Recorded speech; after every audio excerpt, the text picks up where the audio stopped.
അച്ഛ ഫോണ് എവിടെ പോയാലും 9 മണിക്ക് മുമ്പ് വീട്ടിൽ കയറി പോകണം. അതല്ല അച്ഛന് ഫോണെന്ന്. എനിക്കെന്തിനടാ ഈ ടച്ച് ഫോണ്? എന്റെ പൊന്നെ ചേട്ടൻ ദുബായിൽ നിന്ന് കൊടുത്തു വിട്ടാണ് നിങ്ങളുടെ മോന്താണ്ട് സംസാരിക്കാൻ.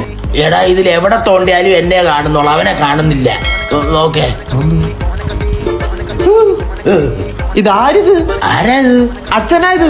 ഞാൻ കരുതി മൊബൈൽ കണ്ടുപിടിച്ച ആരോ ആന്ന്. കണ്ടതി പിടിച്ച് ഞെക്കിയിട്ട് ഇപ്പൊ എന്തോ വേണം? സതീശനെ വിളിച്ചിട്ട് കിട്ടുന്നില്ല. നിങ്ങൾ എങ്ങനെ വിളിച്ചത്? സതീഷേ, മോനെ സതീഷേ. മോനെ സതീഷേ എന്ന് വിളിച്ചാൽ അത് കിട്ടൂല. ഇതാണ് വാട്സാപ്പ്. ഈ പച്ചമാങ്ങ ഇതി പിടിച്ച് ഞെക്കിയിട്ട് ഇത് ഞെക്കിയാ മതി. സതീഷ് ഇതിനകത്ത് ഇരിപ്പുണ്ട്, കൊണ്ടുപോ. കാശും ചെലവാക്കി ദുബായ് പറഞ്ഞു വിട്ടാനാ പച്ചമാങ്ങ കയറി ഇരിക്കുന്നു.